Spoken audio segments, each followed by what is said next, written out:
All right, there we go. Yep.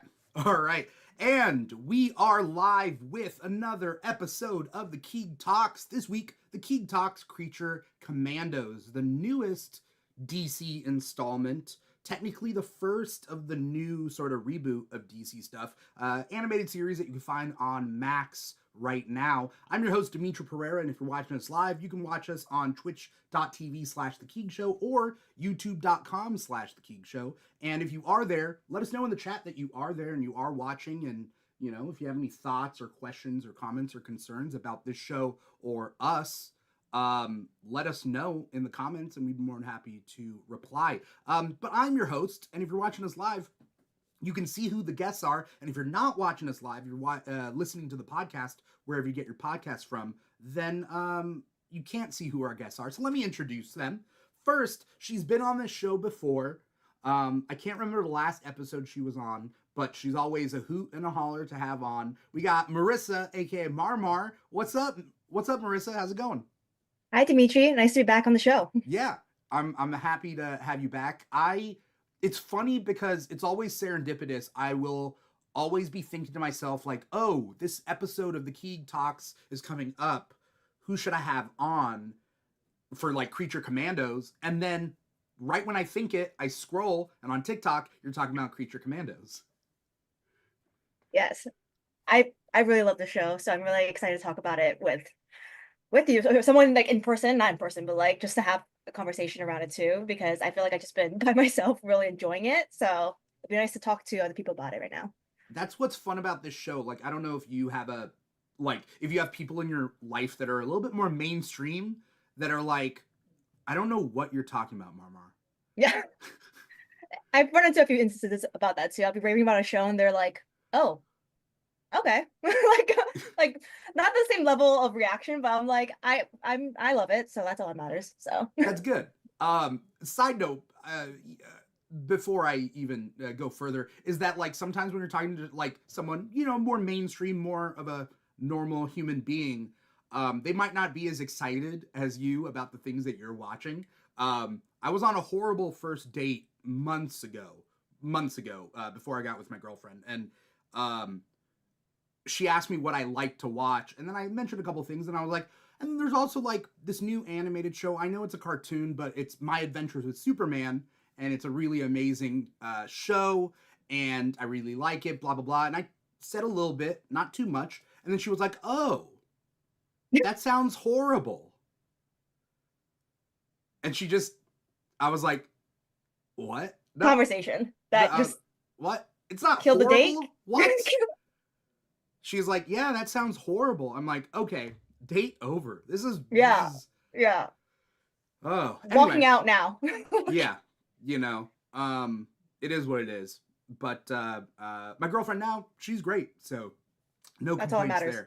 There we go. But Marmar, glad to have you on the show. We also got first-time guest on the show. I met her at San Diego Comic-Con. She was cosplaying the Riddler. We got Rosa, aka KachowCrispy.cos. Hi, hello. I'm really happy to be here. I'm very excited.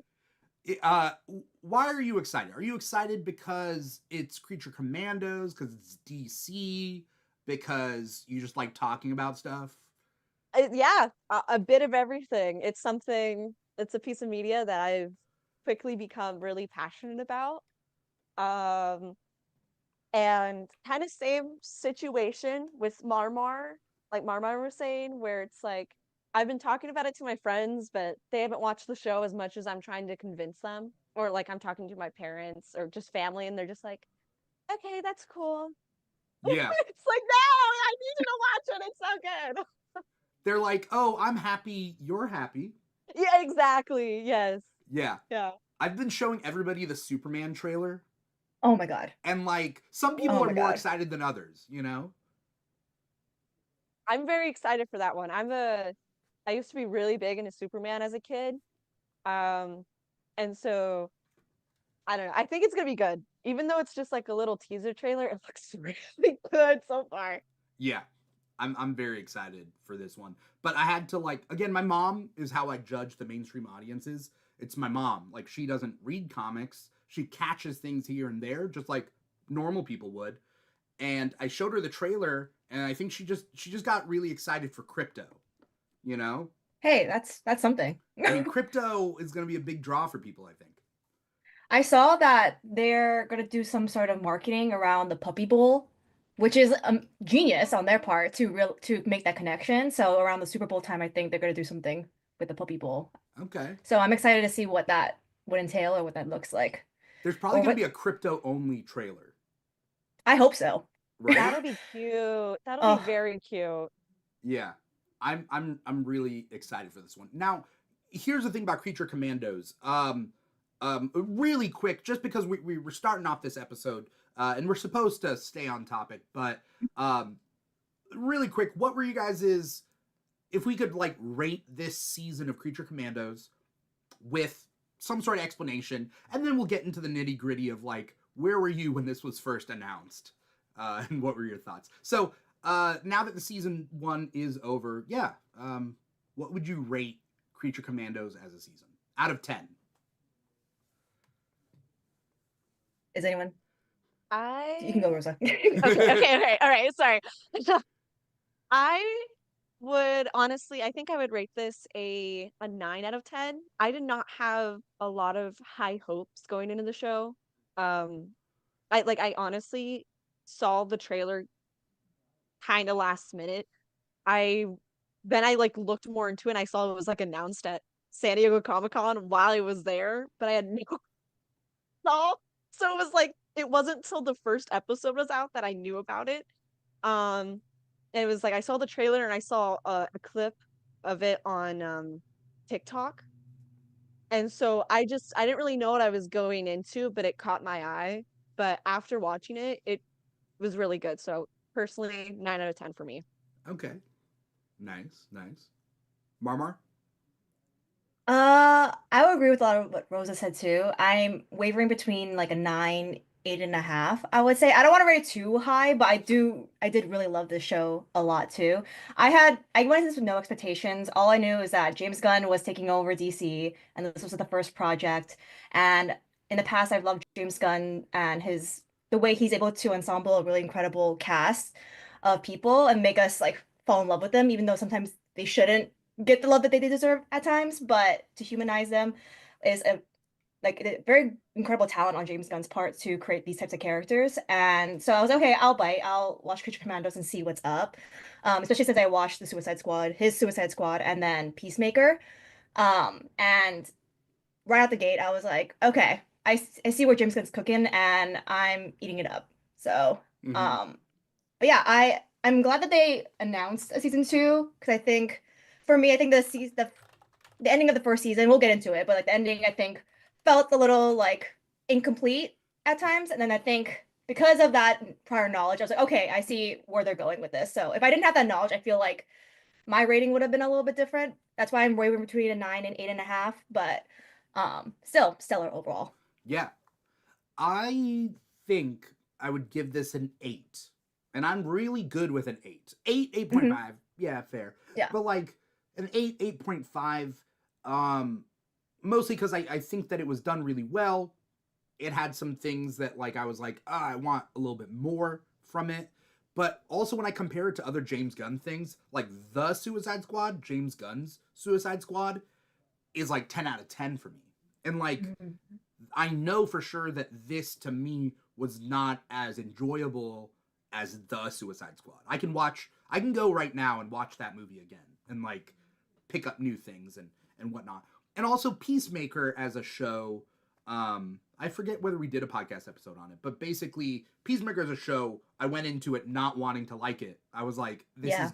I do not like Peacemaker. After that movie, after the Suicide Squad, but then I liked that show a lot.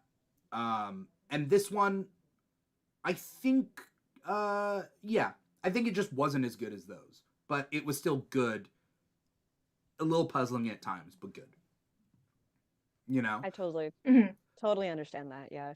I asked people on Instagram to rate what they thought. And so 67%, or no, sorry, that's whether they watched it. Oh, also 67%. 67% of people said they watched the season, and also 67% said they'd give it an A. But I don't know if that's the same 67. But 67% of people said they would give this show an A, 28% said a B, and 6% said a D/F. So if you want to crunch the numbers, one vote for D/F, and it just doesn't seem like it resonated with that person. Which is fair. But mostly, like, I feel like a lot of people are giving it really high scores, you know, which is really good. Yeah, let's take it back with our experiences about this whole thing. What did you guys think about when this was announced? With the whole DC reboot and everything, right? You would expect Superman to kick off this new normal, but instead we get this sort of prologue beforehand with Creature Commandos, which is really weird when compared to Superman. So I don't know if you guys had thoughts about that. I think it's interesting of the format that James Gunn or the direction that he went with this, but I think it makes sense because, again, like the Suicide Squad and Peacemaker are already projects of his that are out, and it makes sense for him to want to include that in his universe. So it's almost like it organically, like the story flowed into Creature Commandos. Given I think that first chapter he said it was like gods and monsters, so it Creature Commandos with all the monsters themes and everything. So it made sense, I think, where he's going with it, and given James Gunn's projects and having like assembling a motley crew of unlikable asshole characters to come together to accomplish a goal, that's his bread and butter. So it made sense that he wants to start his universe out with that type of story, and then later going to Superman. So it'll be interesting to see how all the puzzle pieces will be put together holistically. But that's what my thought was when the first project was Creature Commandos. Yeah. Rosa? I really didn't have too much of big thoughts. I did see the video that you mentioned, Marmar, the one about chapter 1 being gods and monsters, and like just a general rundown of like all of the shows and the movies which will be coming out, and just a general James Gunn gave like a general just rundown, very simple, you know. And so I saw Creature Commandos in there, and I mean, like you said, kind of fills in after the Suicide Squad and then the Peacemaker, like it does fill in. But I didn't really have any big initial thoughts. So I was just like, oh, okay, kind of Universal Monsters. That's cool. Because I haven't heard of Creature Commandos before. Like I had to look more into it. Same. And it was like already a whole comic book series and all that, but I had to look more into that. So I was just originally like, oh, like Universal Frankenstein. I know Frankenstein, Bride of Frankenstein. Maybe there'll be Dracula or something. Oh, I didn't know Nina's name at the time, but I was like, oh, that looks like the amphibian, like, you know, the fish person. I just really thought it was like, oh, DC version of Universal Monsters. That was my thought. So yeah. As a longtime DC Comics reader, like the Creature Commandos don't make much of an impact on the DC universe as a whole. They show up every so often, but like they've always been like a step down from the Suicide Squad, and like the Suicide Squad will appear in like different animated forms or whatnot, or in a crossover event, but Creature Commandos is never like, it's definitely not A-list and it's not B-list DC. It's like D-list or like F-list. Like it's there. DC has, because it's been around for decades, has so many teams that have been kind of forgotten, which ties in with actually one of the episodes. Basically, there's a team called the Metal Men, and they're robots that are made by Dr. Will Magnus, who appears in the GI Robot episode. Oh, okay.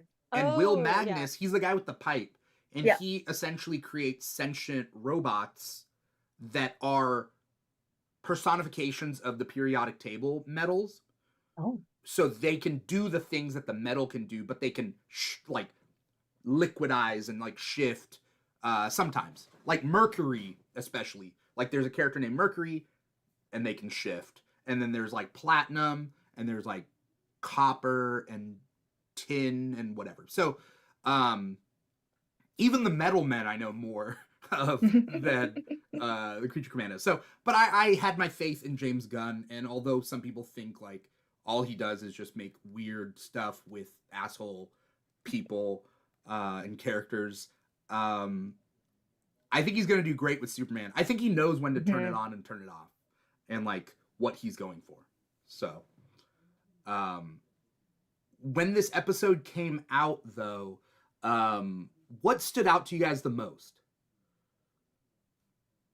To You mean like me, the okay. oh no, I'm sorry. Like in the first episode, let's just say. Okay. Because we didn't know what to expect. Yeah.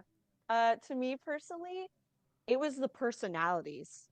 Each character had such a strong personality. Because, like, again, my initial thoughts was, oh, this is just DC version of Universal Monsters. Didn't think much more of it. But then watching just the first episode, each character had such a big personality and attitude, which obviously made it so different compared to like the DC and compared to the Universal monsters. So like seeing like the bride being this like kind of snooty, sarcastic, she doesn't care about anyone. You could tell her walls were very up. She doesn't want to have it. She doesn't care. She doesn't want to talk to anybody. She just wants to do the job, go back home, compared to what I know of like the Universal monster, kind of like a sweetheart, very curious and stuff. So it was just like, wow, this is very different. And that just really kind of drew me in. Yeah. It's definitely because all these characters are public domain, right? Like these Universal monsters specifically are universal, but they're based off of the properties that are public domain. Which is why, like, you have, like, when you design Frankenstein, you can't design it like the Universal Frankenstein because that is trademarked, which I believe is the bolts on his neck are universal. And when you design like a new Frankenstein, you can't put his bolts on his neck because that's stepping on Universal's things. So Eric Frankenstein has it on his head. Gotcha. Little known things, things like that. Shout out. Oh, well, I was gonna shout out somebody on YouTube that put a message and then deleted their message, but they said can't wait till season 2, and then they deleted it. So I don't know. Dang. What happened there, but Johnny Dome Studios, thanks for that message that you deleted. Marissa, were you gonna say something? Yeah, I think the first like episode was really interesting. Again, not really knowing what to expect. I think it did a good job laying the foundation of where we're at with this DC world. And like why Creature Commandos is kind of the next thing after the Suicide Squad, given what's happened in the 2021 movie and in Peacemaker. So it was good, like just laying that foundation, and then just from there, kind of establishing these new characters. And well, yeah, I think to Rosa's point, they're really big personalities, and then kind of trying to. It was intriguing to see how they were all going to mesh with one another, and you kind of saw a little bit of that conflict and clashing with one another in the first episode alone, while still kind of leaving more things open to see, okay, like how are they going to evolve as characters, and how are they going to work together to accomplish this goal of what was it like assassinating the princess of Pakistan. So yeah, I think from there it was interesting, the first episode, and kind of seeing where that went. And then I think as the episodes went on, for me personally, I think I started enjoying it a lot more. Yeah. It starts off in episode 1 very similar to like any of the Suicide Squad movies where they're putting together this team. It does follow right after Peacemaker, right after the Suicide Squad, where the information has gone public to the public that the government has like a Suicide Squad of humans, and so now they're like, well, we could circumvent this by saying none of these people are human. Yeah. So they are monsters. But what's sad is Dr. Phosphorus is a human. Nina is a human. Yeah. We find out later, right? Nina's, yeah. I mean, Weasel, we don't know. We still don't know. I mean, even in episode 1, Amanda Waller says, "Can you call the corpse a human?" With Yeah. when she's referencing towards the bride. And I mean, I guess not, but the bride was initially human, considering you can see the stitches. She is made of all these human parts. So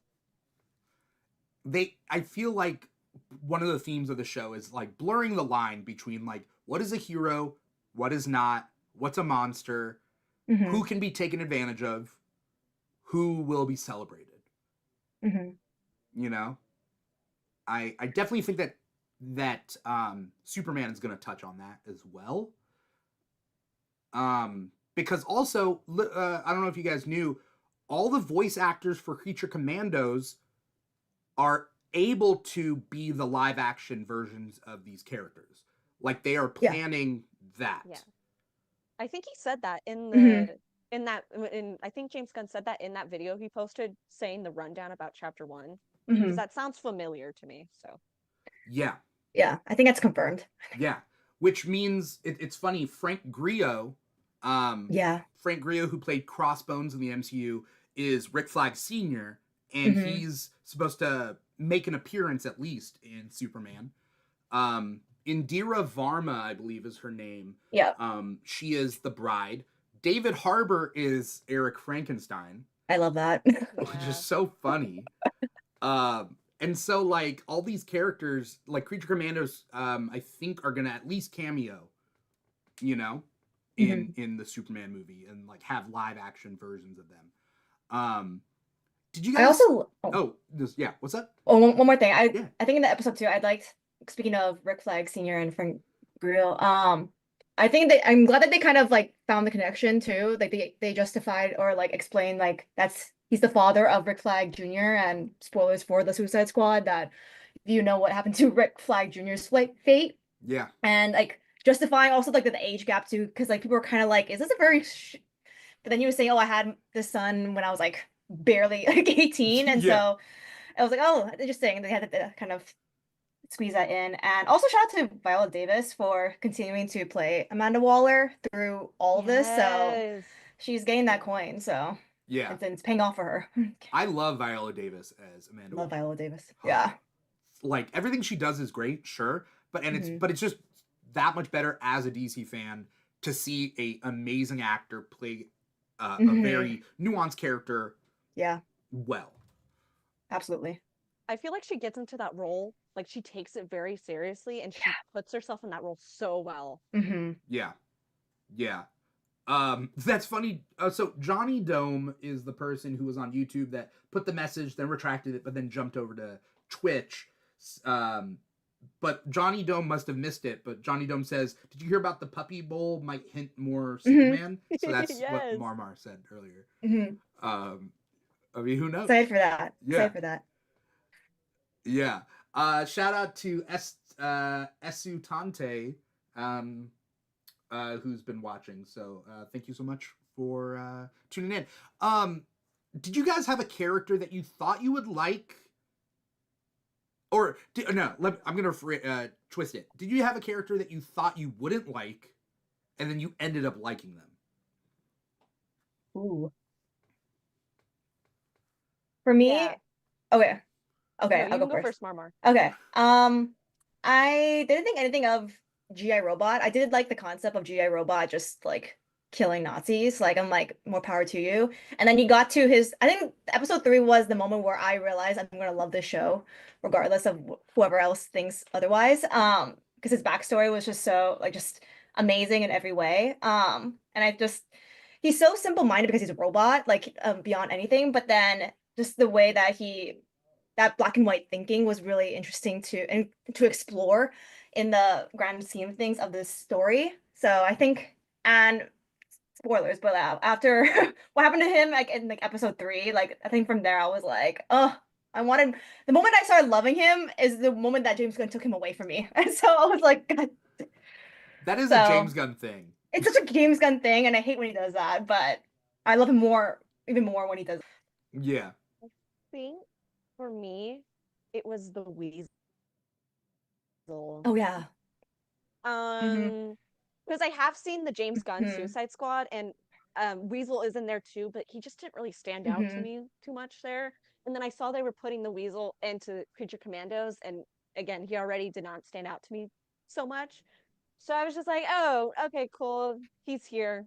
But then they had the episode all about the Weasel's backstory, and I was like, oh no! Oh, yeah.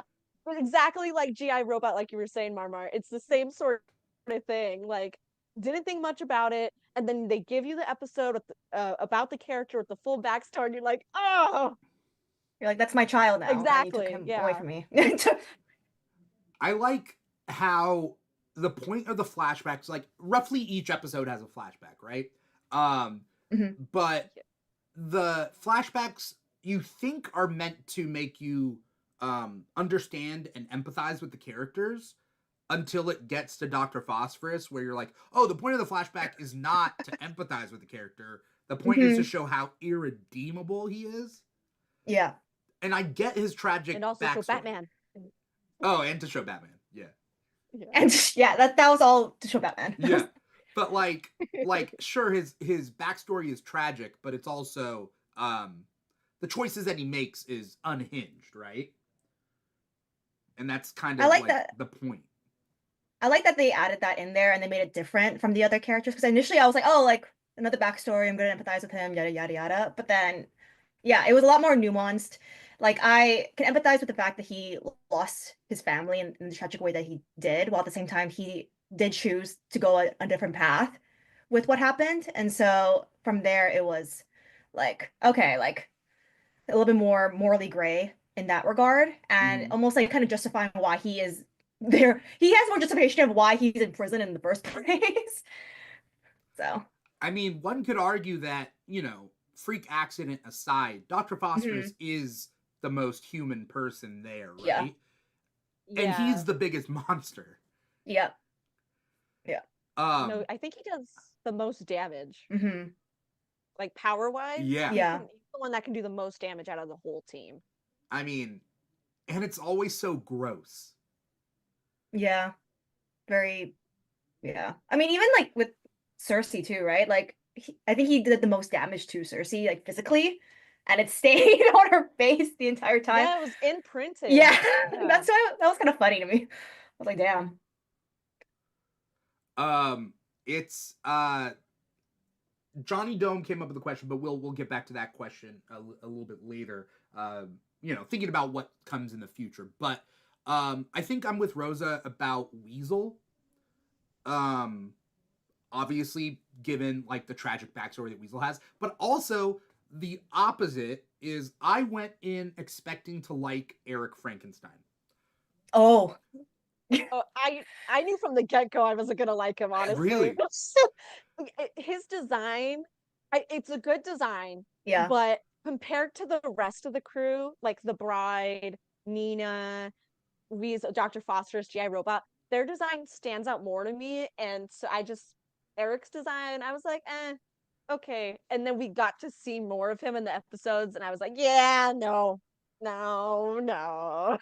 Yeah, there are still people who have watched this season being like, oh, I feel bad for him. And it's like, I don't know. We're the same face. We don't. Yeah, it's yeah, no. It's funny because he has very incel behavior. And then, yeah. So 1000%. And so do the Sons of Themyscira in the first episode, right? I'm glad that I'm surprised that he didn't join them. I feel if they had Eric Frankenstein on their side, I feel like they would have it would have been messier. But yeah. I don't think he would change sides. I don't know what would get him to ever change sides. All he wants, he's so obsessed with the Bride. Yeah. That's just like that's his shtick. All in season 1. That's his main purpose. Get to the Bride, get to the Bride, get to the Bride. That, like, nothing else. If you're gonna help him, sure. Like with the whole Rick Flag helping him, he's like, oh yeah, come on in. But still, same thing. Get to the Bride, get to the Bride. I'm glad that Rick Flag Sr. kind of understood that his mentality, or like that, just like his logic. And so from there, he was able to kind of manipulate him to not be killed by him. Yeah. And like kind of make him useful for him up until that point where Clayface happens. But yeah, it was interesting that Eric Frankenstein was just so simple-minded in his goals at all costs. And even his backstory was Yeah. Yeah. That was crazy. That was crazy. Let's the first so the first episode obviously deals with them going into Pekolistan to protect the princess who will one day be queen. And then they meet, we deal with Cersei, we deal with the Sons of Themyscira, and we're meant to think that Cersei is the big bad of the season. When it's not necessarily the case. Did you guys like Cersei? Do you guys have any experience with the character of Cersei? A little bit. I think she was mentioned or at least shown in the Wonder Woman movie with Gal Gadot. If Oh. I Cersei think. is not. Cersei's Okay. not. Yeah, but she is a huge Wonder Woman villain.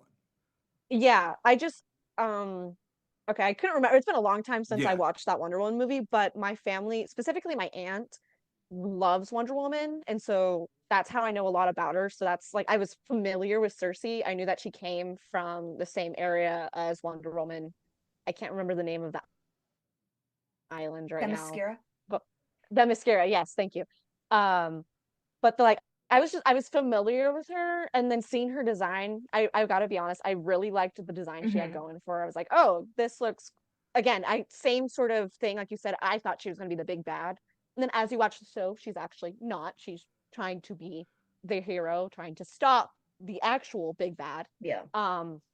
But I like how they kind of played with her design to go along with that. Like, oh yeah, no, she's definitely the big bad. They made her kind of look very stereotypical villain. Yeah. But then you're watching and you're like, oh, no. Yeah. So. She is a villain in the comics. She is like, but she's also in Greek mythology. So like Cersei, she, it's in the Odyssey, I believe, and she essentially she seduced men and turned them into pigs, and essentially she's on this island, right? She's a witch. She's just an ancient, millennia old witch. And I thought they did her well in this, but also that we only saw her for the first couple episodes, and I'm glad we didn't get that much because I'd rather see her in a Wonder Woman movie. Yes, yeah. I feel like they can go way more into her powers and her backstory and all of that, because that's really the main franchise that she's, or not really franchise, but the main character that she's so notably connected with, Wonder Woman. So yeah. I do like her characterization, or how she was introduced to, like, just she used these incel men for her own like advantage, and for all of them to think, oh yeah, we're gonna go to Themyscira because that's where all the women are and all that, and then like, kind of manipulating them to thinking that, oh yeah, she's like, yeah, you're definitely gonna go to Themyscira, and you're like, right. I think that was great on her part. But yeah, I like how where the story went for her, and her kind of, I think, still being villainous in certain aspects, but then ultimately I think she mentioned in the later episodes, when she was being detained, where it's like, well, I want to rule the world, but there needs to be a world to rule. Right. So that's why I'm stopping the princess. That's why right. She is a villain, sure, but also she's not the villain in this show, right? Yeah. Like, yes, yeah. Yeah. I also think it's funny that she so in Greek mythology, she seduces the men, turns them into pigs. In this, the men are already pigs. So like, in a way, right? Like, metaphorically, exactly. They're already pigs, easier to Absolutely. seduce. Yep. She's like, I don't need to do the legwork. Yeah. They're ready or willing to help me. Yeah. Like, it doesn't take much, Each episode focused on a different character. Did you guys have a favorite episode? Yeah. Go, Rosa. Yes. So first of all, my favorite character, I love Nina. So I was waiting the whole season for Nina's episode.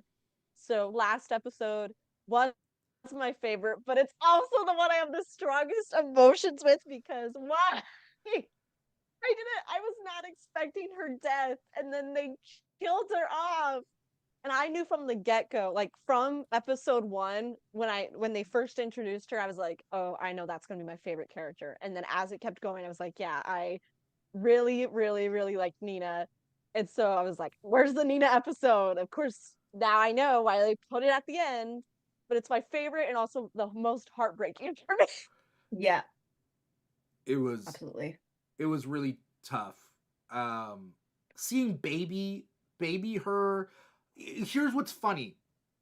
When she's Oh, born and you don't see her, I thought she was gonna be born an amphibian girl. a fish. Oh yeah, fully fish. Yeah, No, same thing. I thought fully fish. And I thought that's why the mom, because you could already tell the mom was like disappointed. yeah. And so I was like, oh, the mom's disappointed because daughter was born fully fish. No. No, just a Yeah. actual problem that would happen in real life. Human. Well, because I mean, I've seen pictures of babies with the heart on the outside. Like, that's a real thing. So I've never seen the lungs, but Yeah. I would assume Yeah. that can Yeah. happen as well. She's not a monster. Her mother is treating her like she gave birth to a monster, and she's not a monster. She just has a condition. She's just like, she's a kid with a Mhm. disability. That was it. Yeah. And the mom leaves as if I she gave called birth to a monster. I called this episode, or at least her story, very like wicked, Elphaba coded. It's very similar to Elphaba's story in the sense. But yeah, it was Nina was the least monstrous of all of them. I mean, and that was shown all throughout the season. Um, she just looked monstrous. That was the only thing that she was just the kind person still through and through. That was why I was so sad. Yeah. I I don't know why she's on this squad to begin with, because she Yeah. also has never killed she's never killed a yeah. person. She's never been accused of killing anyone. I don't know why she's arrested. She's just, the system had no place for her. And I think that's a commentary on Yeah. that, right? Why couldn't they just let her be in the water? Like there was literally Yeah. she wasn't hurting anyone at all. She was called the mermaid. She was called like the mermaid myth. Yeah. She did not do anything. She didn't even go into town to steal food or nothing. She would eat the fish from the lake or the pond, wherever it was. Like she didn't even, only person who like died around her was her dad, but that was not on her. The police officer Yeah. shot her father in front of her. And so maybe they, I don't know, blamed the death of him on her. I don't know. But yeah, I agree. She had like no place. I've been seeing a lot of discourse about that on the internet. Mhm. Or like, why was Nina in this group to begin with? And I have to agree, as much as she is my favorite character, she had no reason to be on the team to begin with. She did nothing wrong. So It was such, every episode was so tragic. Just all these episodes Yeah. were crazy in that respect. And her father gets shot. Why are guns drawn in that situation anyway? That frustrated me so much. Like, well, yeah, he wasn't even violent. Like, why? Like, he's just going over towards towards Nina, and then he's like, "Oh yeah, let me just." For what? Like, literally. I mean, same Yeah. thing with Weasel, right? Like Weasel's like story too, where like the cops were like so misguided in what they were doing. Like they're going after Weasel, but then there's a child dying in front of them. I want to talk about Weasel, because Weasel made me Mhm. cry. Because, are you guys familiar with what a retcon is? Retroactive continuity. It's when Mhm. they introduce new information that Yeah. changes the past, or at least the continuity we know They about did the that with past. X-Men movies. X-Men? oh my X-Men god, movies are yeah. so Okay, well, sorry, For sorry, not sure. to not to bring that into the conversation. X-Men movies are so retconned, it's crazy. But yes. So Yeah. I can go on a tangent about that. In The Yeah. Suicide Squad, when we get introduced to Weasel, they mention that he killed a bunch of kids. He's dangerous. Pete Davidson's like, he's a werewolf. And like, that whole thing. Like, he is meant to be a monster in that movie. And then he drowns and it's supposed to be funny. And then he's alive and it's supposed to be funny. And then I think to myself as I'm watching this, he's alive. He's just going to kill a bunch of kids that are in that island that has just been decimated. He's just going to go and do that. And you find out in this show, this show doesn't start off with stating that wasn't the case until his episode, right? Mm-hmm. Like his episode is when they Because fart. he has like, he has the lawyer. he has the Yeah, lawyer, the lawyer. saying that it isn't. He's been accused of that, but there's no proof. And then we see the backstory that he never killed anyone ever, and he tried to save the kids, If and it was because of the police's you know, whatever inability to reason and deal with the situation properly that the kids died. That hurt. You see Just a so little- many dead It kids. did hurt, yeah. You see so many dead kids in this show. That's weird to think about, but you do. You really do. One thing I would give James Gunn too, like a lot of the death, especially in the backstories, are very intentional and obviously speak to a lot more social commentary on just our society and our, I think, our relationship to violence as too. So I think Weasel's story and also even G.I. Robot's story too are very, very poignant in what they in the violence that was enacted by the creature commandos, but also having rationale to in the context to why they did that and then why they're on this team in the first place. The Weasel one and then J Robot's one are the most, I guess, politically charged, you could say. So, especially with Weasel being like the kids being died at a school. So, yeah. The GI Robot episode was also crazy because people it kind of, I don't know, it's weird. Part of me is like, I feel bad for these people that he massacred, but the bigger part of me is like, it was a Nazi rally. It was a Nazi little PTA sort of meeting. Like, yeah, so maybe I shouldn't feel too bad. Right. I was focused on the enjoyment of GI Robot in that moment. He was so happy. He was just his grinning from ear to ear. He was like, "Oh boy, I can do." I mean, the one thing I've been like built for my entire existence has come to this moment, and it was wild. But yeah, I mean, even like his backstory too, where he was made for a specific purpose, and then disregarded completely only to kind of resurface and then not again, like because he's a robot, he sees things black and white. So not realizing that a surge of that kind of hatred came back again. And he again saw black and white and was like, oh well, they're Nazis, so let me It is what it is. Yeah. After the guy gave him a home, but like, did Yeah, the guy kind of humanizing not know? it. That dumb guy? Did that guy That's not what know? What this robot does or did? Yeah, because he bought GI Robot for the whole purpose of adding him to his World War Memorabilia. collection. Yeah. So you would think, oh, if he's adding this robot to his collection of World War II memorabilia or whatever, he would know what the purpose of GI Robot was for. Unless it was just not like it was so keep hidden, like just the existence of GI Robot. Because I think after, I mean, there was one like telebroadcast they had where they introduced the robot. In a way, it was very. I compared it to when Captain America kind of was paraded around like propaganda. GI Robot kind of was doing this. It was the same kind of function. But then afterwards, like they kind of like put him because I think they realized like, oh, we shouldn't have a robot like this kind of going around because when he made that comment being like anyone could have been a Nazi, and then the room just got silent really quickly. They're like, oh, let's put him away. But yeah, it was crazy. And then government made the GI Robot. What'd Like you he say? made him for a specific purpose, and then I said that the government made this robot for a specific purpose, and then you're imprisoning him for that same for what just doing with his job of what you created him for. So it's like you can't have your cake and eat it too. You can't have, or whatever the saying is. But It yeah, also, I mean, I think it also points out to a deeper, like all these like surface level problems in this do point out things about the real world, which is something that like James Gunn likes to point out. Like there is the prison, what's it called? The prison system and whatnot, industrial military complex, like all that stuff. and now we're like sending the prisoners out to war, and who benefits, who's in charge, who makes the rules, what are the rules, are there any rules, that sort of thing.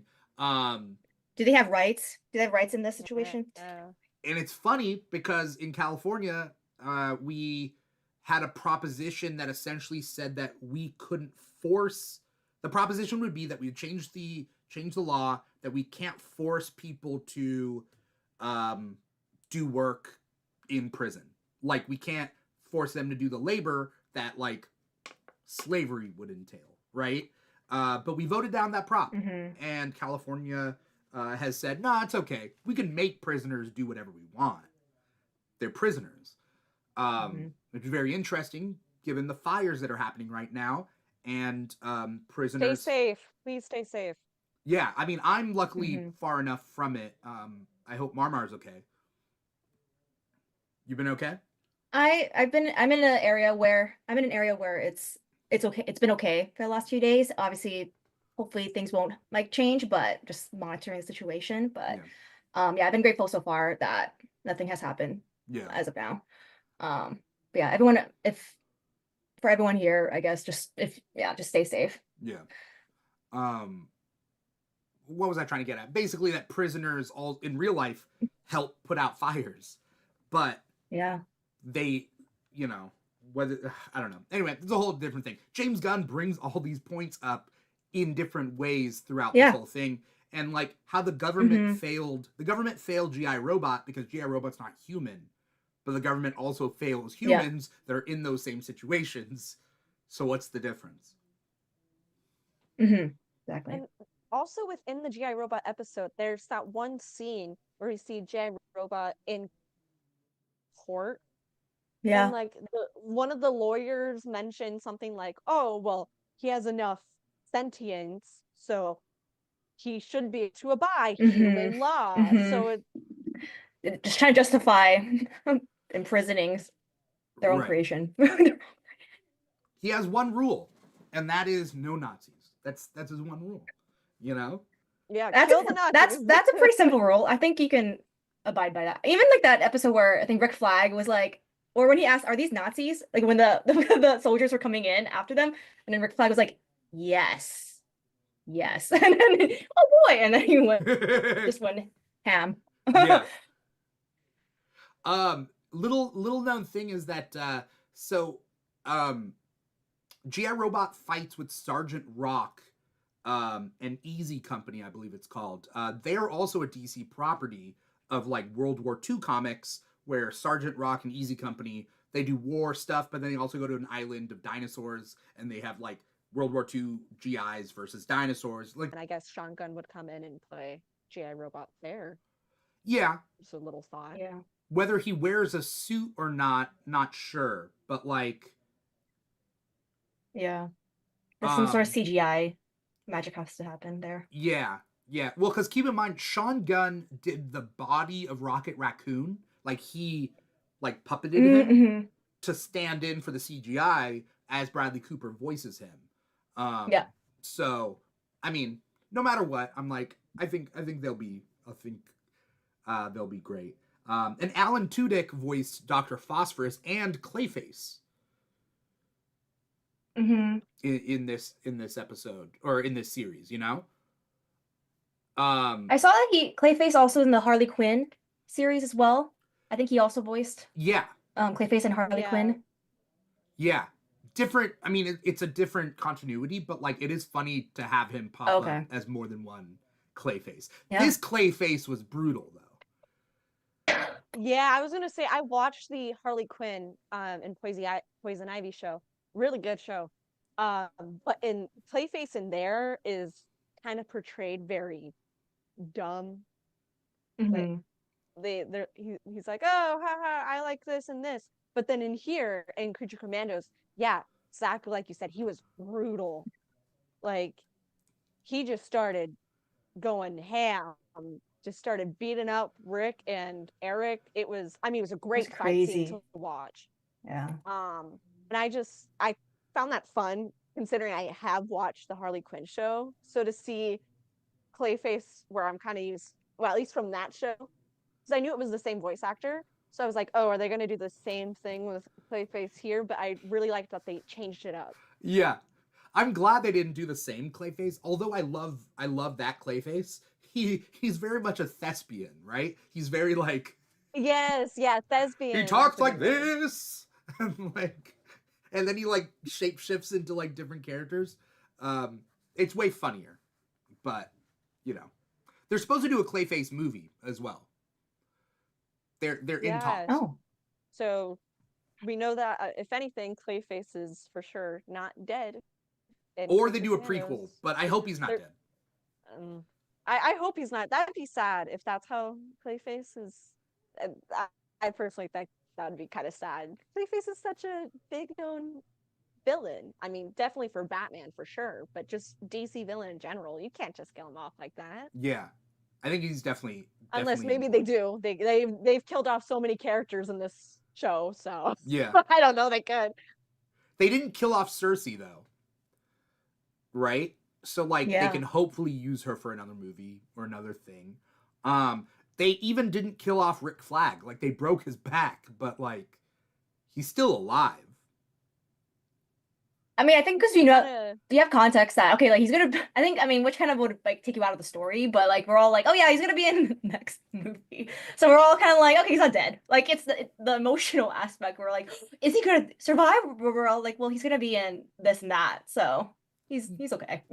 I mean, that being said, though, one could say that like, although we know all these characters and whatever are gonna pop up in the movie, we don't know in what context. Like they could show old footage. Yeah, that's true. They could be like, this guy just went on a squad, they all died, and then or it could be like an in memoriam sort of thing. Like we don't know. They could be anything. Which is kind of like what's cool about the mystery of like what's going down with Superman. It's like I don't know the context of any of this stuff. Even in the trailer, I have no context whatsoever. I want to know the context of that one scene where it's the civilian throwing a can of corn at Superman's face or the back of his head. Yeah, I laughed so hard. I think we all did for the first time, and I was like, "What is happening?" To have the confidence of that man to throw something at Superman, I want that. I think if more of us had that confidence, there'd be a lot more cans being thrown. There we go. Yeah, I don't know. This where were we going? Where were we going with this? Were there any characters Clayface, we were talking about Clayface. Oh, Clayface, yeah. So Clayface was a cool standout for the little that Clayface was in. Were there any characters that you just didn't like, didn't care for, thought were a waste? I didn't think he was a waste, but like I said, wasn't my favorite. Eric Frankenstein. He is very important to especially with the bride. So he's definitely not a waste. But I just, like we were talking about earlier, some people are like, oh, I feel so sorry for Eric. No! What do you mean you feel sorry? Don't feel sorry for him. Don't feel sorry for him at all. Like, I just can't. I mean, they've written him well. Like, he is supposed to be a bad guy. They have written him well. He's doing what he's supposed to do as a character. But I just can't get behind. Some people are like, oh, I feel so bad for him. Don't feel bad for him. No.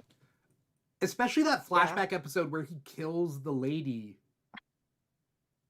Like that nursed him back to health and then essentially takes the dog. I was afraid he would kill the dog, but I don't think James Gunn kills dogs in his stuff because he has a dog. Like I don't know what it is. Yeah, it hits too close to home for him. Yeah.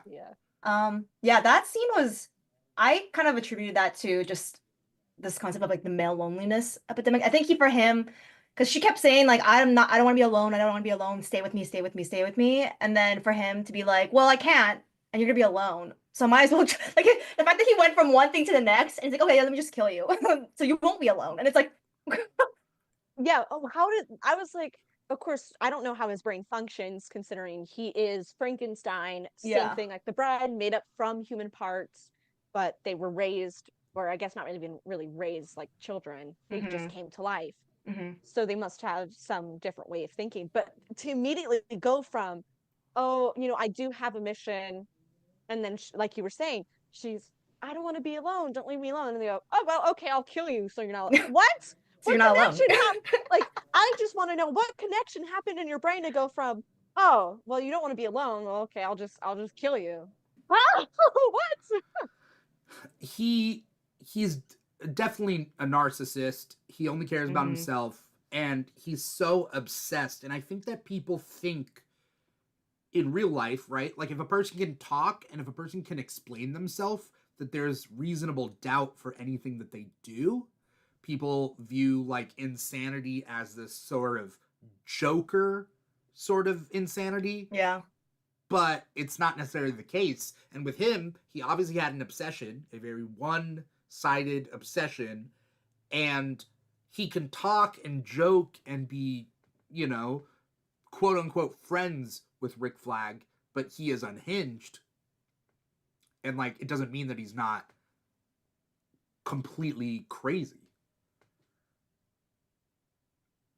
Yeah. I do like how the bride story, like her episode, her origin story was definitely taking inspiration obviously from Frankenstein and the Universal monsters, but I think kind of reimagining the Bride of Frankenstein, because at least as of like when it first came out, I think she was, like her existence was supposed to be to accompany Frankenstein, like that she was only made to be someone's like lover or someone's companion and all that.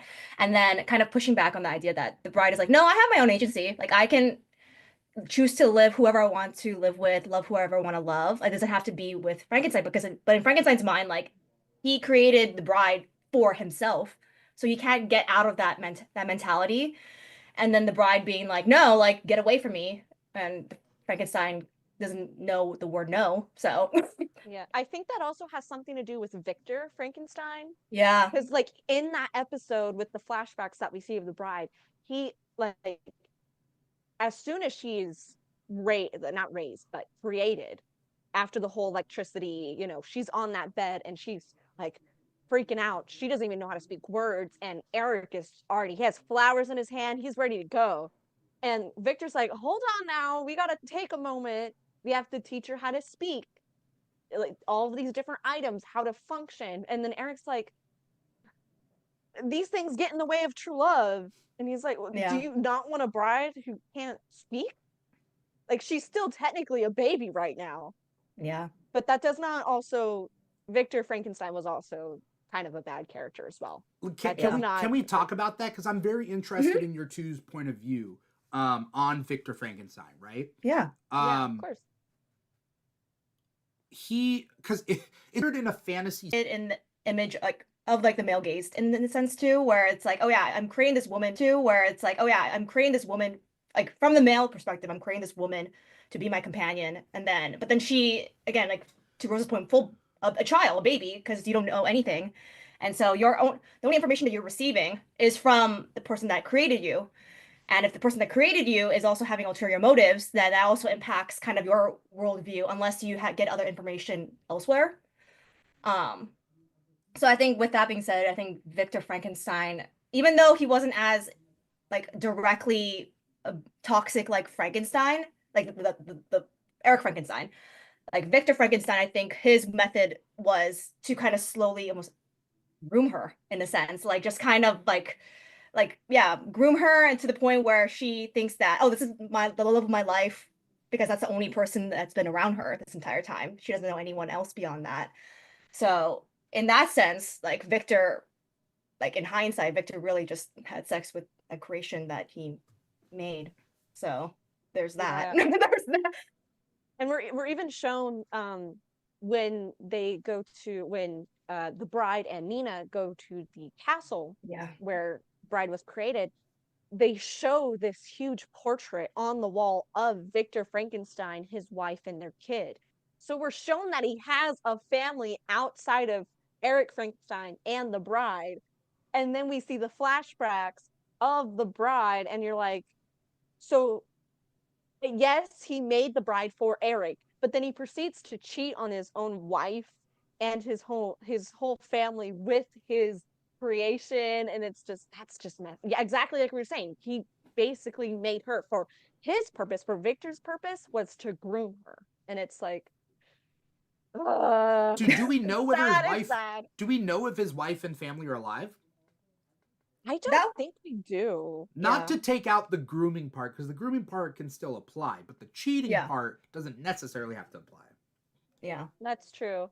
Yeah, I'm not too sure. I just know that, I mean, obviously in the flashbacks, we don't really know. They're kind of mentioned, Yeah. but the only reason that we know that Victor Frankenstein had a wife and had a kid is because when Nina and the bride go into the castle and, the bride is like, this is where I was born here, or whatever line she says, we then proceed to see that big photo on the wall of Victor Frankenstein and his family. Yeah. I love this. Also ties in with something that Jurassic Park does, where it says, and this is actually real life too, that if you create something, you own it. It's not an animal. It's not a living thing. It's a product. It's a property to be owned. It is intellectual property, and that's what they do in Jurassic Park, like number 2, I think, Lost World. I just watched that one again recently, and like, you can argue on a non-human, non-empathetic, compassionate side that like the bride is not human, and this is what the Amanda Waller does, right? Like, she's not human. She was grown. She was created. She was put together an assemblage of parts. Thus, the owner could do whatever they want to her. And that's not the case because she has a soul, I'm assuming, right? Yeah. I mean, she has enough, what we can assume, she has enough of a soul to be able to make her own opinions, her own decisions, dress how she wants. She's able to make her own choices. So we know, as the audience standpoint, that she has enough of a soul to be considered a human, because she can make all of these choices like any other human can. But it's exactly like Amanda Waller said. She was created from parts. Can you consider a corpse to be a human? Especially one who was mangled from all of these other human parts stitched together. They bring up a lot of questions. It's kind of like, because we have so many things going on in one show and like the greater DC property, but like there's so much going on, which I think is really cool about the whole thing. Brings up a lot of questions. They don't necessarily answer it by the end. They're not supposed to, right? The show does end. Let's talk about that final episode, where there's so many things going on, but basically, what's the princess's name? Alana, I believe. Yeah. Princess Alana. Or Elena. Something. Yeah. Oh, okay. It starts with an I. I remember that.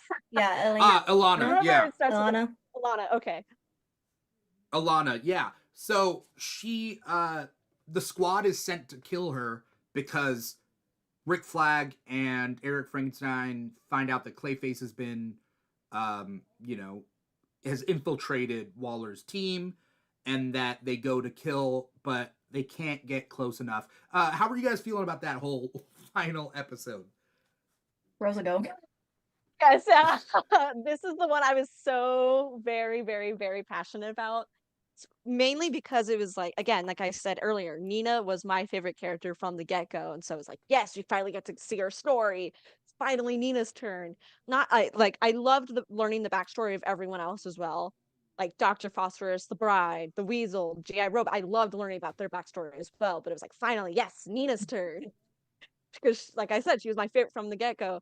And so to see her whole backstory, it was to originally see she was a human, and the whole reason why she became a fish person was because her dad was like, okay, I want her to live, but I don't want to have to keep creating these like 40-pound machines to just help her breathe. And so he does a little mutation and makes her a fish, which is, I mean, better than nothing. Now she only has to wear a tank on her head, which is, again, better than nothing compared to, I would say it's better than having to wear a 40-pound, like, it was like some sort of vest. I felt so bad just to help her breathe, because I felt so bad for the baby. it's Yeah. And to see the whole conflict between the mom and the dad of Nina, because like you were mentioning earlier, the mom is treating Nina like a monster, but she's not a monster. She's just has this condition. And the dad, like, I really appreciated that the dad, like, stepped up and he's like, I'm going to make her live. Even Mhm. if it requires having her to be mutated a little bit, it is going to be an easier life for her than to have to keep wearing these huge machinery just for her to be able to breathe. Um, and to see that when Nina ran away, because she was like, I don't fit in with the whole try when she finally like started going to school, the whole bullying and everything, because there was that one scene where the bullies pushed her against the locker and were like, they're like, say ribbit. And she was breaking down, but they wouldn't let her go until she said ribbit. So we see all of this, and so you get why she ran away, and she wanted to go where she could live peacefully, which was that pond outside of the city and everything, which is why she became the mermaid myth, as the people were talking about, the citizens. But to see that when the dad found out that she ran away, he still cared for her after all that time. He was still looking for her. And then when we see that news report of, because there was that one civilian who found her and took some photos while she was eating a fish or something, she was eating something, and he found her and was taking photos, and then that was shown on a news report. And to see her dad saw that, Dr. Mazursky, and you see he immediately went over there. And going back to again what we were saying earlier, she has not killed anyone or done anything like completely innocent. But then to add on to like the dad going, is like, you're not a burden, it's okay, you're not a burden, I love you. And then the police officer just kills him in front of her, but she can't speak or anything because she is outside of the water. She doesn't have her water tank on. So she's having a hard time functioning until finally the police or whoever they were throwing her in the tank. And then we see her just breaking down in there because she's pounding against that glass. And then they cut to the next scene where it's like we go back to the future, the present time, and it's the bride giving Nina this big speech like, you're the most monster of us all, go kill her. And then and I do understand where Riesel was coming from, but if I'm completely honest, he did make me mad in the last episode. But I understand why he did it. The princess looked like Yeah. one of the little girl in the Weasel episode, the one that he at least connected with the most. And so he made that connection in his mind, and he's like, wait, no. He goes to save her, and that screws up the whole plan, and then the princess ends up killing Nina instead. Um, I just have to say, like, there was so much emotions in that episode for me. But I was at the end of that episode, I was cheering. That whole Oh speech that the bride did before she killed the princess, I was like, yeah.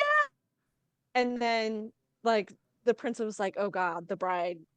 No, you could see the worry on the princess's face throughout the whole speech that the bride was doing. But it made me so happy. And with that last line that she did, that the bride said was something along the lines of like, I want you to know that I'm not killing you because you're going to start World War III or because you're going to do this and this and this. No, I'm killing you because you killed the one person who I've generally had a connection with, the one person who was the most human out of all of us, and the one person who I've considered throughout my whole lifetime to be my friend. That was just, I loved that scene. Like I'm still rewatching that scene because I thought it was so cool. It it was it was a great finish, although like I was like, I want more from it. But also I'm also trying to figure out like where is the blame, right? Like Mm-hmm. Ilana was obviously put Clayface into that team to figure it out and was trying to like stoke some problems, sure, and is bad. But in that moment of Nina, she sees Nina coming at her with the knife. She technically is defending herself. Nina was going to kill her Yes, for sure. Yeah. And so because the princess was doing self-defense and everybody yeah. was manipulating everybody. Because even the Yeah. bride and Phosphorus manipulated Nina. Yeah. Because here's the thing, the bride and Phosphorus are both actual monsters. So when they call themselves monsters, that's them taking pride in who they are the bride being semi-good, calling yourself a monster is a source of pride. Like, society shuns me, fine. If I'm a monster, I'm a monster. That's who I'm going to be. Phosphorus is an actual monster, although he's human, right? And Nina, though, isn't a monster and never wanted to be a monster. And every time she wants to be, thinks she's a monster out of this, like, insecurity, like, it's the wrong move, right? Yeah. And then it's the wrong move here because she gets manipulated into going, she's like, you're the biggest monster of them all. Like, be proud of that. And she's like, yeah, but it's misplaced pride because she shouldn't be proud of that. She's not a monster. Why is she there in the first place? It sucks. And in the end, it kind of comes down to like real world stuff is like the government gets bad intel. And what can you say at the end other than, oops, my bad? Yeah. Yeah, it was all based on, again, Cersei, who was initially the big bad villain, and then her saying that, well, I saw a premonition that the princess was going to be going to destroy the world. So you're doing it based off of someone you initially never trusted, and then just taking their word for it. And then it was very open-ended in terms of like, was the princess actually like her intentions actually to destroy the world? If it was, then I guess mission accomplished. But at the same time, it's like things can happen as well too. That's where the morally gray kind of like comes into play. So yeah, it's hard to categorize if this was like a successful mission or if it was again like we tried. Oh well. Yeah. If anything, it was for sure a stepping stone for what we're going to get for season 2 with how the episode ended, where we see the previous members being the bride, Dr. Phosphorus, Weasel, but then we see the new members and the new and reassembled GI robot with which I was very happy to see. I was glad they brought him. Thank God. But that, yeah, like you were saying, you don't know if this was really a successful or just like, oh, we kind of tried. But if anything, for sure, this was a stepping stone for what season 2 will be. Yeah. Going back to Alana real quick is that I think Alana she is bad and will do bad things, but I think they were trying to, because she was nice to Weasel, right? Like, they pointed out that, like, and I think it's also that, like, just because somebody is nice in whatever instances or situations, Eric Frankenstein, Ilana, like, whoever, just because they're nice doesn't mean that they're not horrible human beings. Like, Hitler had a dog that he loved a lot. Like, just because you like Weasel and they're treating Weasel nicely doesn't, Oh, I did. Hopefully. I heard everything. Cool. No, I heard you. No worries. But in the final episode, we do see this final, new team that is hinted at for season 2, and that is GI Robot coming back. That bat lady, her name is Nosferatu. I didn't know this. These are really obscure characters. I need to watch the Nosferatu movie. They're very obscure. They're all very obscure. Also, I won't watch Nosferatu because I get scared. So I'm not gonna watch. I don't do horror movies. But we get the return of King Shark from Suicide Squad, That's Suicide exciting. Squad. We get a character that looks like a mummy. I forget his name. Is that Khalees? No. I forget. I'm seeing the synopsis of this episode. So it's the bride, Phosphorus, Nosferatu, Khalees, Khalis, Weasel, a rebuilt, more yoked GI robot, and then King Shark. Okay. And like, I'm wondering what season 2 will hold. Do you guys have any hopes and dreams for season 2? What you think will happen? Well, did you watch that? James Gunn did post a video on YouTube after the last episode of Creature Commandos came out, and it was, I guess it wasn't really James Gunn. It was like an interview between IGN or some sort of it was an interview with James Gunn about the whole thing, and it was just kind of like, oh yeah, I'm very excited to work on season 2. I'm excited to work with the new characters that we're bringing as well. Nosferatu, Khalif, King Shark. King Shark he's already worked with the as we've seen with the Suicide Squad movie, which I think is very exciting. That I did like whoa, excuse me, I did like King Shark in the Suicide Squad movie, and so it's really exciting that he's coming back for me because I thought he was a really good character. Um, I I'm just hoping that they I don't know if it's gonna be obviously it's gonna be a continuation of what happened of season 1, but will there be a big time gap? Is like that I don't know. We won't know for certain until the show comes out or until they say something for sure. But I'm just hoping that they keep it kind of the same vibe as season Mhm. 1. They don't change too much because I really enjoyed how season 1. This was a big thing for me. I am a big music person. Um and so I've never heard any of the music that they used before. Like I literally the theme song for Creature Commandos I thought was like commissioned, but no, it's like an actual song that has already existed. So to hear all this new music and learn about it was really fun for me. So I want that same sort of vibe and to be able to still be able to have some kind of goofy moments and be comedic, but then still be able to be completely serious when needed. Like they did such a to me, I thought it was such a good balance in season 1. And so if they're able to keep that within season 2, I think that'd be really good. Um and just keep the bride as the leader. Don't I mean, yes, bring Rick Flag back because obviously I think Rick Flag is gonna be important to Eric's Frankenstein story. But keep the bride as the leader of the Creature Commandos. That's what I want. Yeah.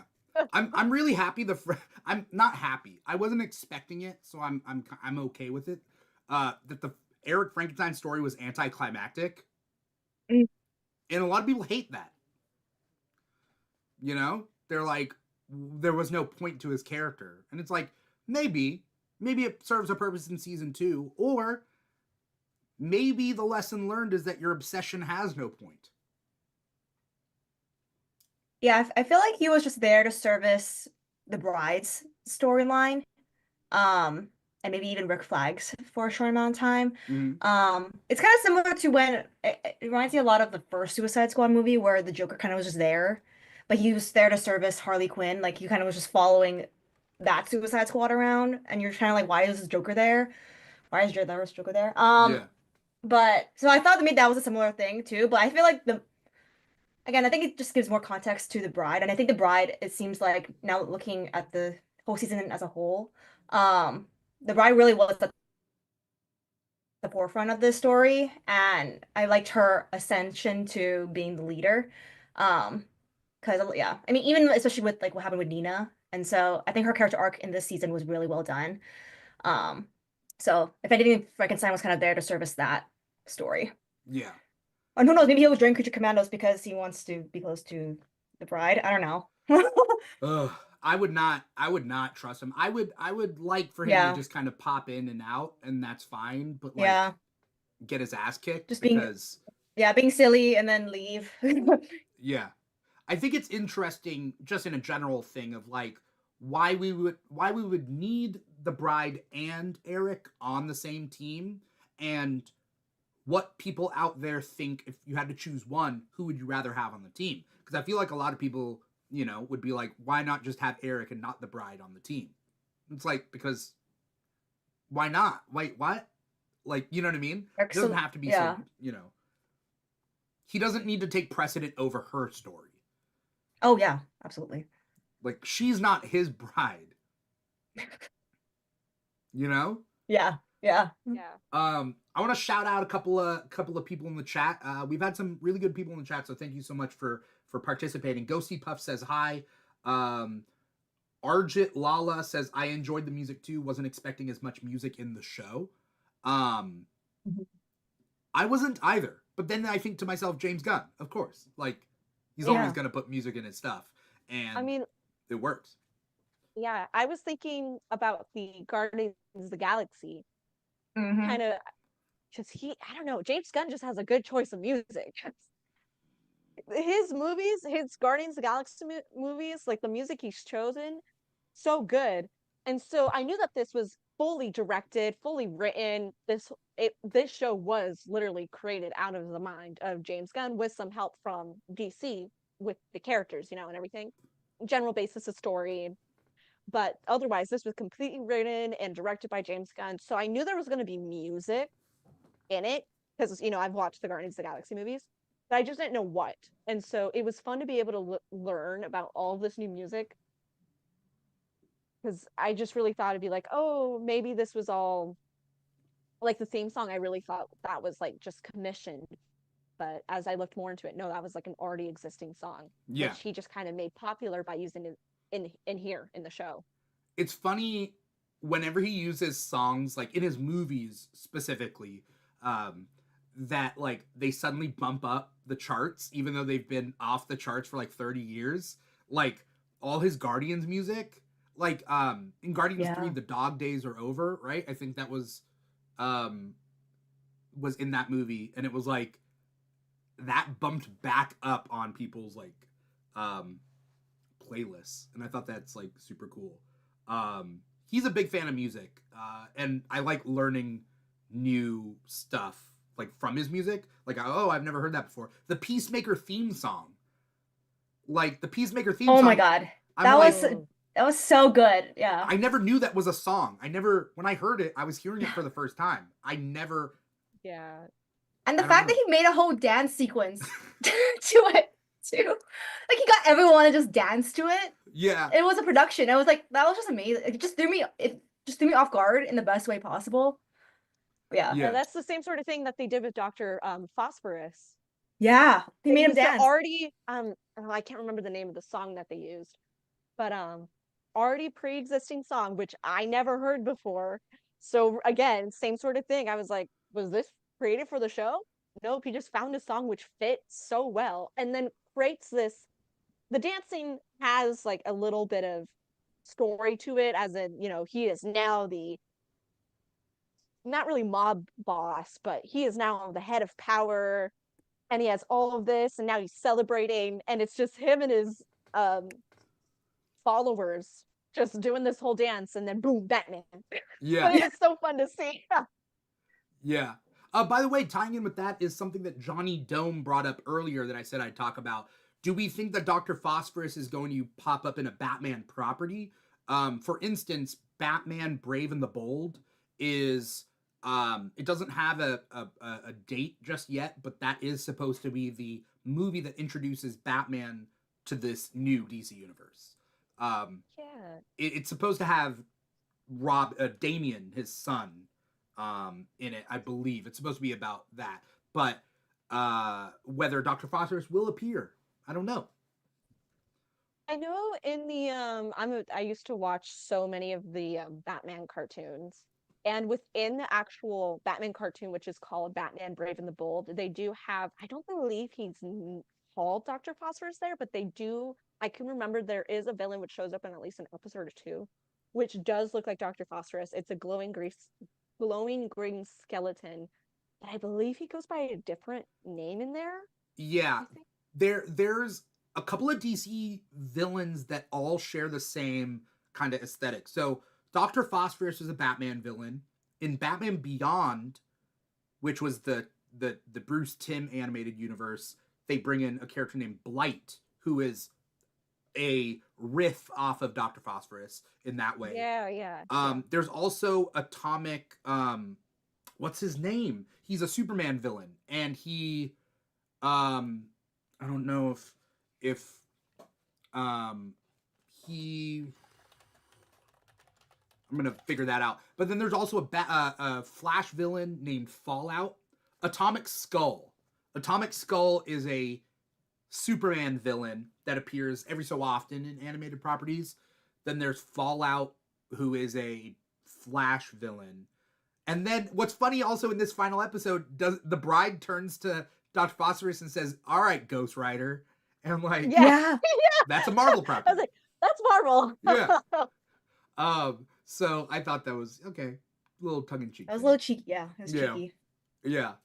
Um, but just as we close up this episode, not only are we getting Creature Commandos season 2, we don't know when.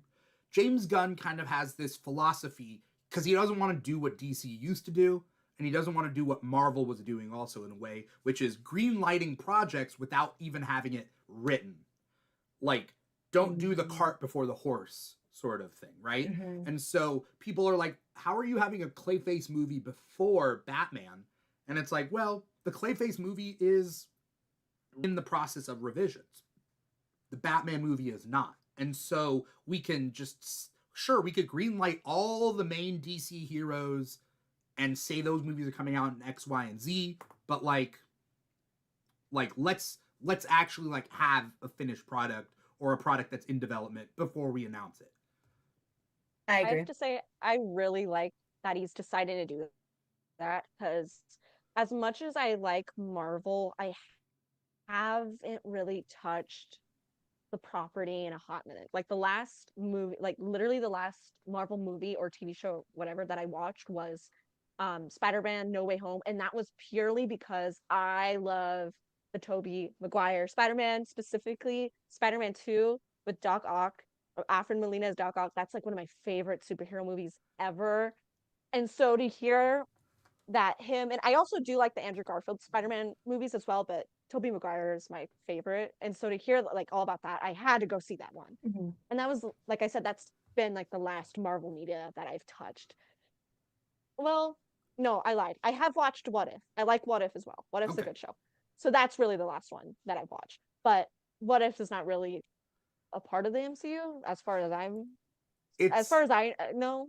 It's debatable. Here's the thing, Marvel still has good properties, but how many properties have they announced and then drawn back on or slowed down on and whatnot, right? Yeah. Yeah. Yeah, Mhm. and it's also, this is just a me thing. That's the reason why I haven't really touched it in a hot minute, is that it's like you have to watch. When they first announced the TV show WandaVision, Mhm. I loved. Loki, I was okay. Captain and the Winter Soldier, or Falcon and the Winter Soldier was really good. Hawkeye was okay, but then it just kind of slowed down because then it became, you have to watch the TV show to understand the movie, but you have to watch the movie to understand the TV show, and then you have to watch the TV show to understand the next movie. And it was like, okay, what's going on here? This is a little too much. Yeah. It got a little too much, and that's why I hadn't really touched it in a hot minute. But yeah, like you were saying, and I was not at the panel that they announced this at, but I was at San Diego Comic-Con and I heard all about it. They announced, this is just a me thing, I don't really know how they're going to do this, but announcing Robert Downey Jr. as Doctor Doom, I was like, whoa, whoa, whoa, whoa, whoa, wait a minute here. Let's go. I mean, sure, cool. I'm really happy we're bringing Doctor Doom back. Hopefully they do him good because in the two movie medias that he's been in, the 2005 Fantastic Four and the 2015 Fantastic Four movies, he's been done really, Yeah. yeah. So I'm glad. I really like Doctor Doom as a villain, so I'm glad they're bringing him in. I hope they do him good. But it was also like, whoa, you just showed off this whole chart on the screen of all these movies, but you're announcing this new Avenger movie, which the big villain, but we have like 5 movies and 3 TV shows before that's even going to happen. Yeah. Let's slow our horses a little, like let's slow down a little bit because we have so much to go through before we get to that even. Yeah. I think there's a couple things at play that, I mean, we don't have time to get into, but like, I think the fact that Marvel is beholden to Disney and Disney was going through some like lack of faith and like stuff in their properties and in their leadership because they were changing leadership, they had to prove to their stakeholders that they had a plan and that like Marvel could return to its glory. And I feel like they did the cart before the horse sort of thing. But DC did a thing years back where they were planning a Cyborg movie, a Flash movie, the Aquaman movie. Like they planned all of that before like Justice League even came out. They were like, 2019 was supposed to be the Cyborg movie. And I remember back then I was like, 2019's so far away. Like, what? 2019 a Cyborg movie? Nobody's asking for that. But I think with James Gunn, they're taking it step by step, and they're trying to wait for Superman to hit big, to warrant moving forward with stuff. Before I just want to shout out some Instagram comments. We got a comment that said, "I never should have doubted James Gunn." Yeah. I never had doubt in James Gunn per se. I think it was just like I don't know what he was cooking. Yeah. I feel like I it wasn't gonna be bad. I mean, I think it was a good move on DC's part to recruit him. It just the timing worked out perfectly, I think, for everyone. Um, but I think Creature Commandos and hopefully the Superman movie are going to be really good indicators of what DCU is going to come with. Yeah. So Yeah. We also got a comment saying a wild ride and a great kickoff to the DCU by establishing how weird the setting is. Yeah, in modern day you can't get around the fact that like superheroes are weird. Super powered things are weird. That's just the way it works. Yeah. Rosa, were you gonna say something? I agree with that comment. Yeah, for sure. Like they just go in. They're like, hey, it's weird.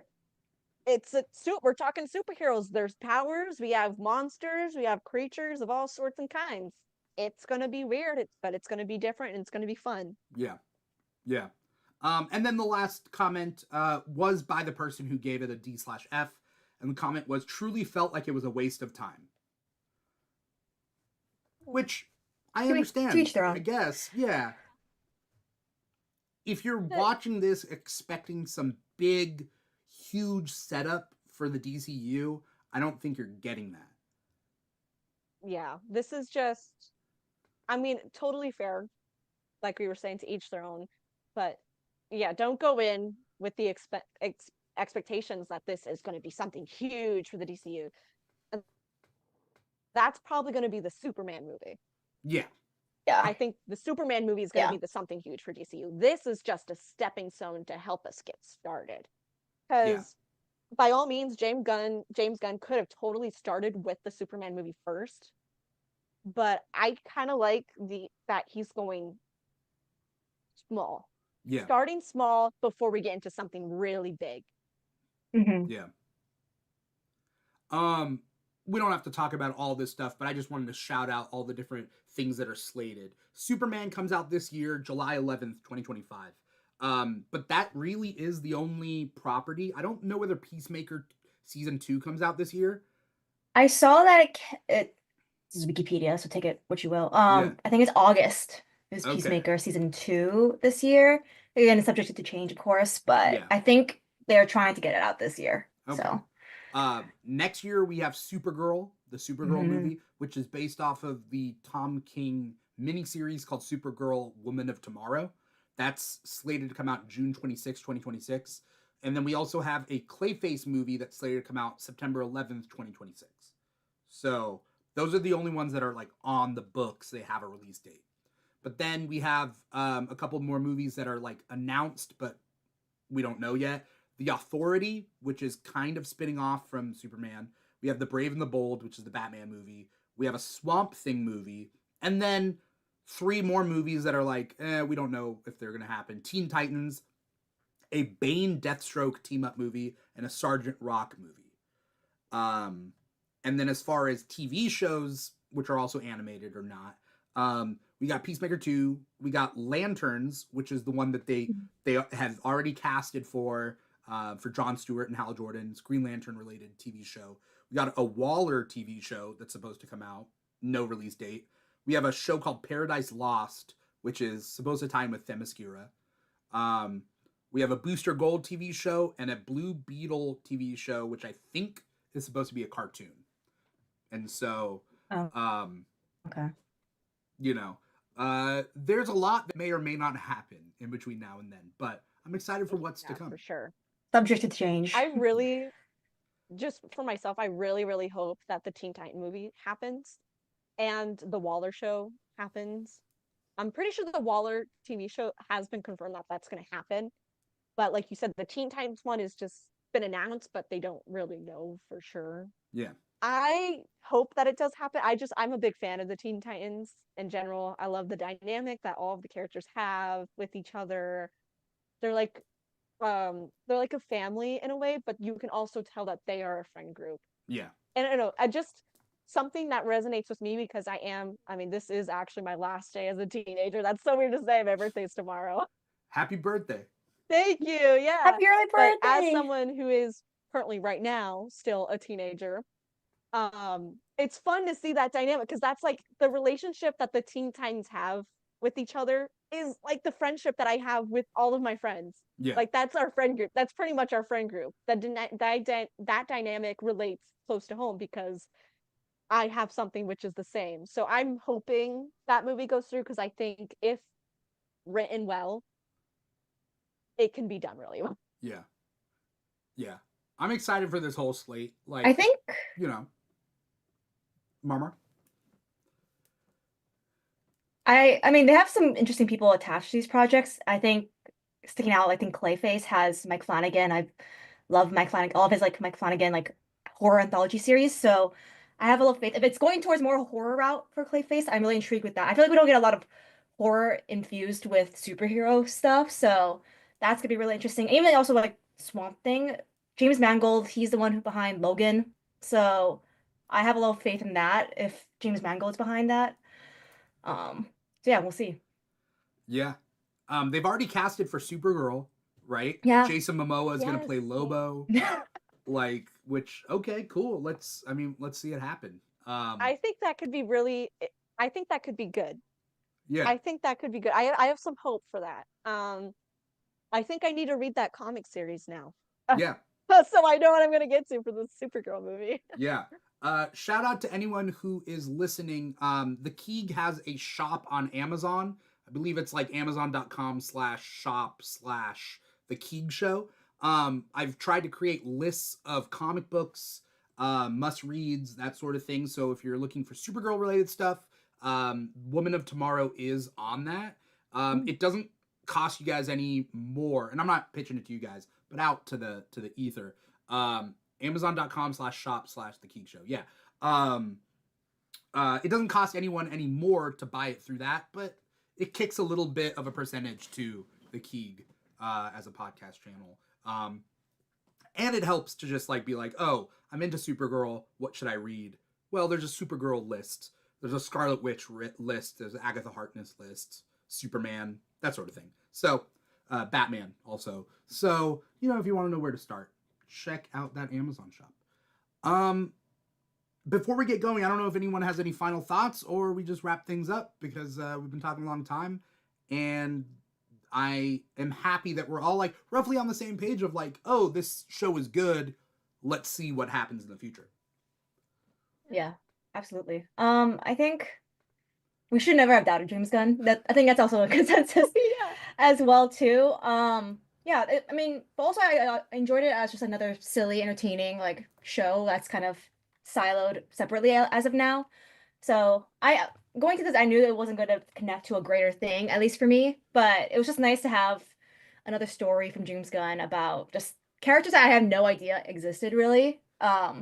So yeah, it was nice that he took a lot of characters that were kind of like under the radar in this great DC like comic book universe and kind of bringing them to the forefront and then giving them, infusing them with a lot of humanity and a lot of personality that can be very well liked by the audience. So yeah, it was great.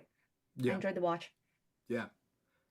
Um, He's just really good at infusing humanity into the gods and the monsters. Yeah.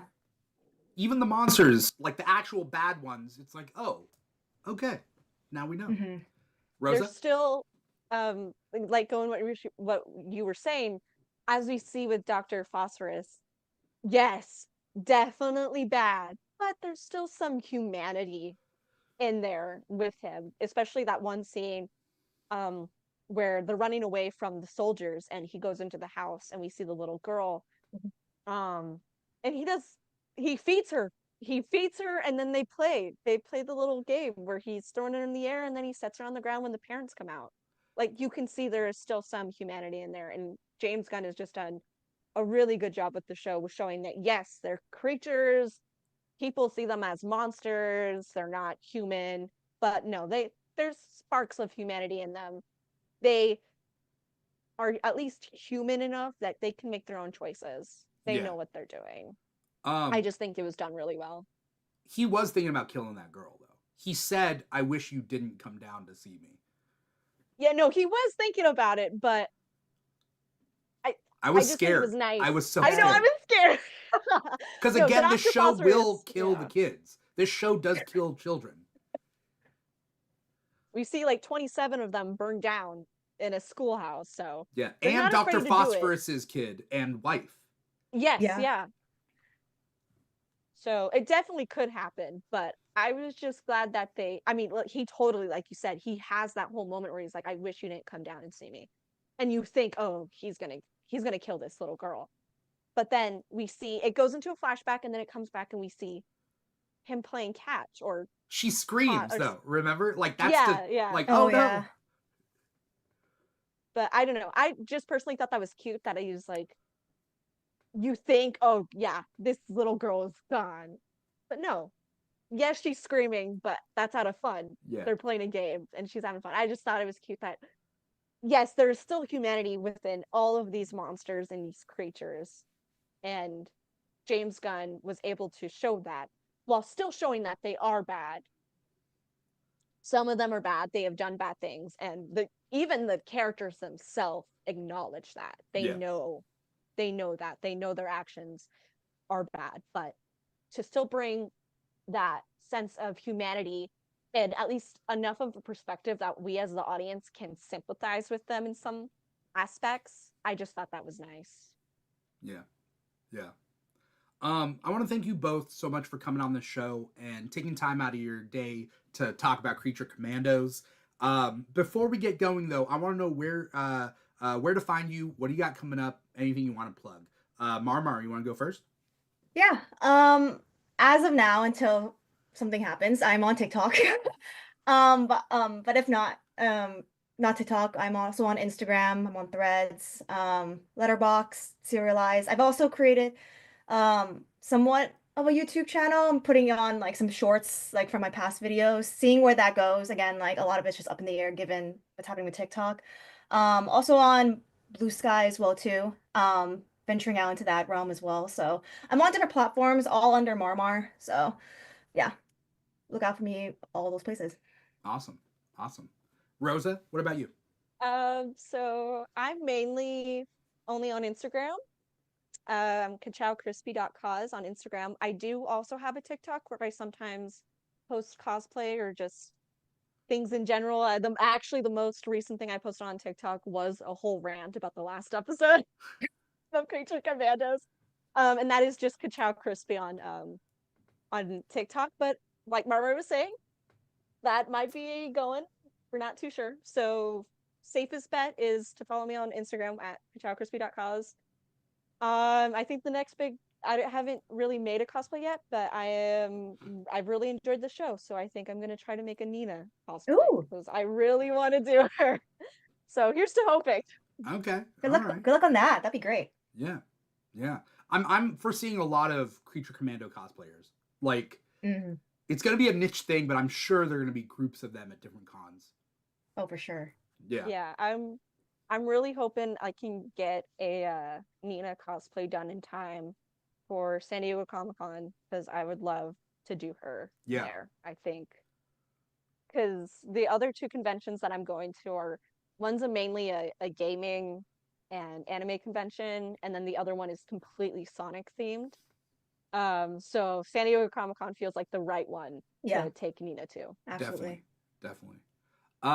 For anyone out there who is watching us on twitch.tv/The Keeg Show or youtube.com/The Keeg Show, thank you so much for watching us. Thank you so much for being in the chat. Whether you're Arjit Lala or Ghosty Puffs or Esutante or Johnny Dome, thank you guys so much for being a part of this. And thank you to everybody on Instagram who was, turning in comments and whatnot. If you were watching us live there, you could see everything. Thank you for watching. If you were listening to us on our podcast, that's wherever you get your podcast from. Apple Podcasts, Spotify, iHeartRadio, Audible, Amazon Music, and SoundCloud, and probably some other platforms out there as well. If you want to follow me personally, you can follow me at Instagram at ThisIsDimithri on Instagram. But otherwise, the Keeg as a whole, whether it's this show, the Keeg Talks, where we do roughly every weekend where we talk about a different topic, or we got Comic Talk, which is every Thursday. We're talking about comics. We got a bunch of different shows. Basically, it's all under the Keeg umbrella at the Keeg Show on all social media. For right now, we're on TikTok, yes, and Instagram. Those are our two biggest ones, at the Keeg Show. But we're also on Blue Sky and Threads and all that, at the Keeg Show / the Keeg Show. Wherever you are on social media, we got something going on there. Which also includes patreon.com / the Keeg Show and amazon.com /shop / the Keeg Show if you're looking to get some geek related stuff and help out the show that way. That's pretty much it. If you're into comic books, go to comicshoplocator.com, find a comic shop near you, support your local comic shops, and support your local public libraries. That's also a big one. Yes. Who knows what 2025 is going to hold? But I think what I'm really preparing for is that we all have to be supporting each other and helping people around us. Help your neighbor, help your friends, extend a helping hand. Because this year is probably going to be tough on a lot of people. So, good luck with all that. Thank you, Rosa. Thank you, Marmar, for coming on. Thank you, everybody out there, for watching. Once again, I'm your host, Dimithri Perera, and this has been the Keeg Talks Creature Commandos. Bye-bye, everybody. Bye.